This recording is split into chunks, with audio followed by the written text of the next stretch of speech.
Welcome back to the show. This is your host, Dave Yanez. We're here at the NRB 2015 with John J. Thompson. How you doing, sir? I'm doing great, sir. And I'm going to read you this beautiful title, Jesus, Bread, and Chocolate. That's right. You do the subtitle. Crafting a handmade faith in a mass market world. It's amazing. Before we jump into your book, just tell us just a little bit about yourself, John.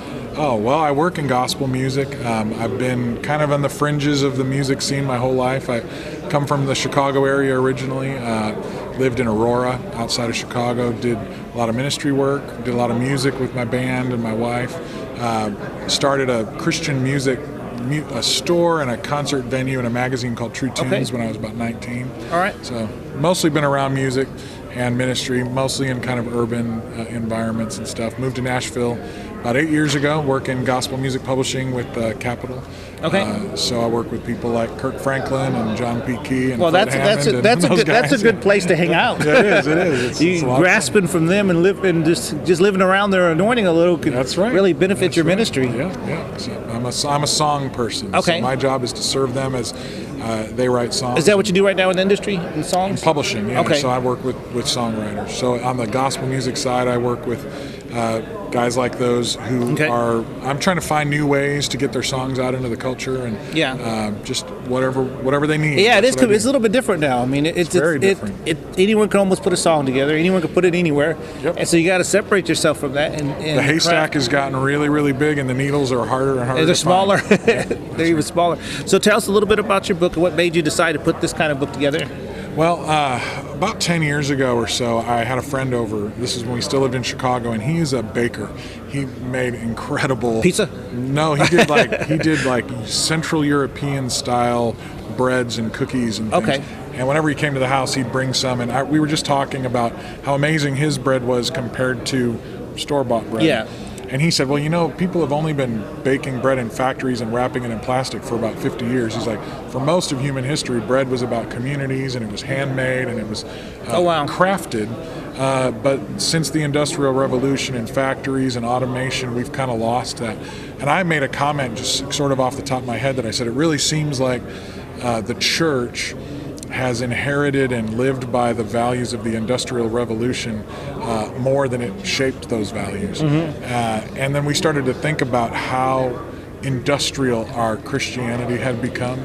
And that, again, 10 years ago, started me really becoming more thoughtful, more mindful about how I'm crafting my faith. And I'm not talking about making something up from scratch. I'm talking about comparing the working out of my salvation with the way an artisan builds something compared to walking into a Walmart and just buying the cheapest thing off the shelf. Yeah.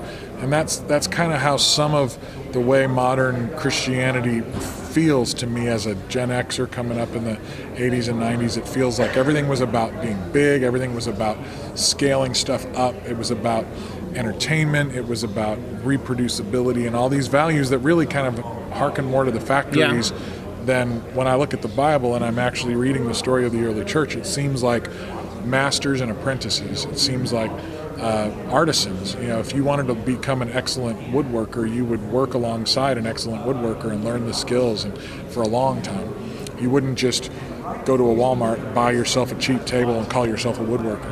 And that's kind of how the gospel and the way Christianity is being done strikes me sometimes. And I've also been a pastor for a number of years and a home group leader, and having a lot of younger people in my life, I've seen people distancing themselves from the church. And by and large, I'm not sensing that they're rejecting the concepts of Christianity. They're just rejecting the sort of corporate aftertaste that a lot of modern Christianity has taken on when it takes on the values of the factory. So this book kind of looks at chocolate and bread and music and community. And it chocolate, now tell us why chocolate. Okay. Chocolate is something that there's a lot of metaphor to it. There's a lot of symbolism in it, but there's also just a lot of science to it that to me was fascinating when I learned about it. I have a friend here in East Nashville who has a craft chocolate company. He makes chocolate on a stone machine that's 100 and some years old. He makes it the same way they've made it for hundreds of years, but it's more expensive.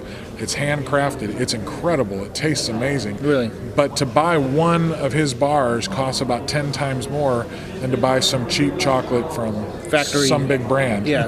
And so I started to think, well, what makes this chocolate worth so much more?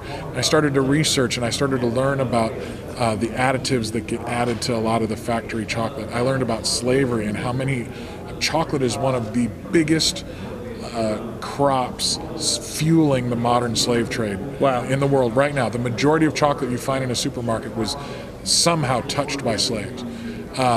Scott's chocolate is not touched by slaves. He knows the people he's buying it from. They're taking good care of their employees. That costs a little bit more. The machines, the fact that he does stuff in a way that doesn't cheapen the material, it keeps the costs a little bit higher, but the quality's there. So I started thinking about my faith and about using chocolate as a metaphor. Chocolate was also something that came from Latin America, and it was mystical. In fact, even the name comes from this hard to pronounce Mayan Xochitl or something like that, and it means like food of the gods. Oh, wow.